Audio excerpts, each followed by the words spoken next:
are both former Air Force pilots.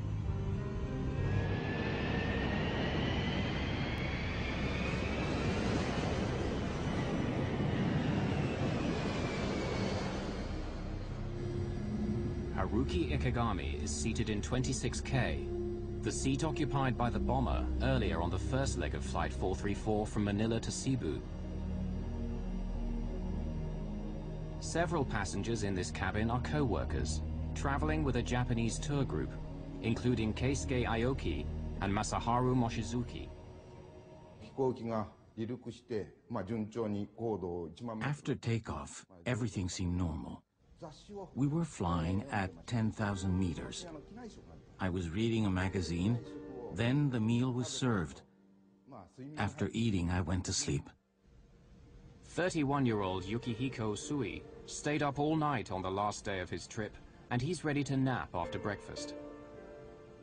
He's sitting in row 27, one row behind the seat vacated by the bomber 4 hours earlier.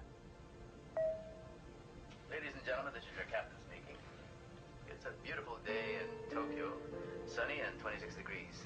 I expect we'll be landing at Narita Airport in 2 hours' time. 2 hours into the flight, PAL 434 is cruising on autopilot 10,000 meters above Minami Daito Island, southern Japan.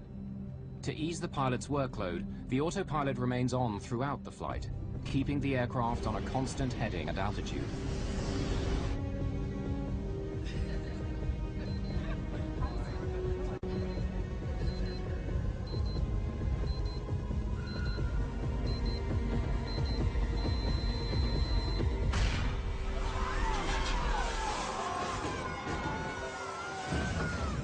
God forgive me. That was my inner thought, you know. God forgive me. I think I'm going to die now. Then after that, I have to do what I had to do. Oh, I've lost control. I have control. Dex, check the pressurization loss. Be prepared.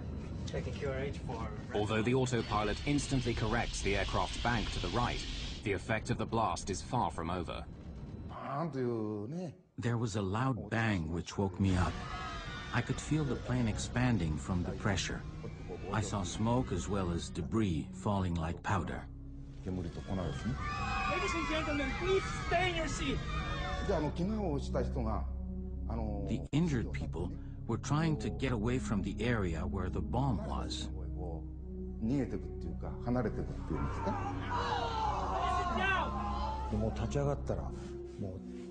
I stood up and saw that a lot of people were bleeding. I thought my life was over. Stay in your seat, please. The cabin crew's first priority is to stop passengers leaving their seats. Yukihiko Usui is sitting in the row directly behind the explosion. Both his legs are badly wounded. Steward Fernando Bayot moves him away from the blast site.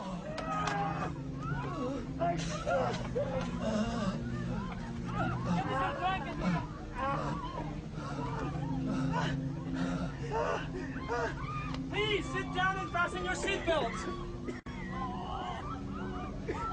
Bayot now turns his attention to Haruki Ikegami.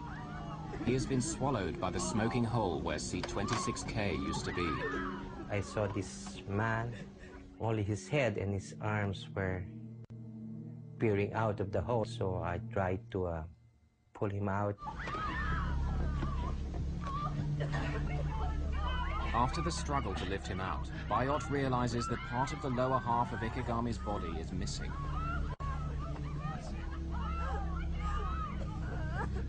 Within a couple of minutes, he dies. The cabin crew do not want Ikegami's death to panic passengers, so they pretend to minister to him. Bayot then reports to the captain. Oh, Captain. Okay? Keep the passengers calm. Make sure they stay in their seats. There's been an explosion in row 26. One dead and several injured, and the cabin's full of smoke. There's a hole in the floor. Go inspect the damage, Dex. Yes, sir. Reyes' first concern is that the blast could make a hole in the aircraft's skin. This would lead to sudden depressurization in the cabin and necessitate an emergency descent. There was a huge gaping hole beside her, and if a small tear in the skin of the aircraft was, if there were a hole there, it most probably would open up and then pull us out of the aircraft. When I saw that there was no damage to the outer skin, I went up and reported to the captain. Well, we assumed that the pressurization system would hold. Immediately after the explosion, the co-pilot's steering wheel slams to the right, and the aircraft banks in the same direction. The autopilot immediately corrects the deviation, but soon Reyes discovers that the autopilot steering system is another victim of the blast. Then I said, okay, I'm going to try to turn the airplane using the autopilot, but there was no reaction, whether I tried it to make it go down or up, or left and right turns, no reaction. I said, now we have a problem. This is not Reyes' only problem. In the cabin, one of the injured passengers needs urgent medical attention. Tokyo is still 2.5 hours away, and Reyes decides to try and land at Naha Airport on the island of Okinawa, located 74 kilometers to the west. He orders the co-pilot to make a mayday call. Yes, sir.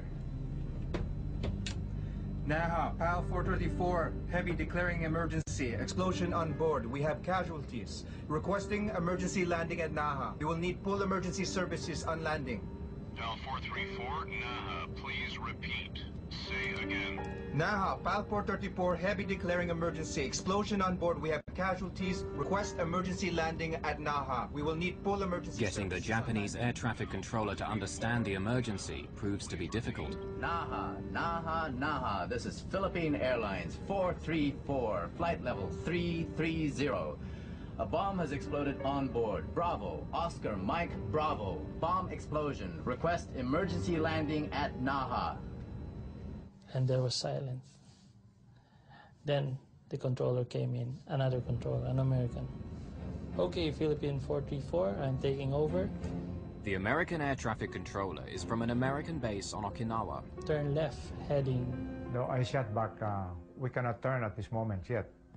We will tell you when we are starting to turn towards Naha. We have problems with our flight controls.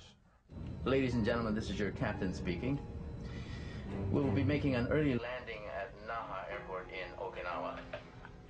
We'll be landing as soon as possible, so please remain in your seat with your seatbelt fastened. But landing at Naha is easier said than done. The autopilot is not responding to any of Reyes' commands, and PAL 434 is heading straight past Okinawa. Reyes must find a way to steer if he is to have any chance of landing safely. But disengaging the autopilot might result in losing what minimal control he still has over the aircraft. Okay. Let's keep the seatbelt sign on. When we disengage the autopilot, we might lose control, so be ready. Since the autopilot won't react to any inputs that I make, I was scared if I disengage the autopilot, the aircraft might make a sudden bang to the right that we might not be able to control. At the count of 3, I'll disengage. 1, 2, 3.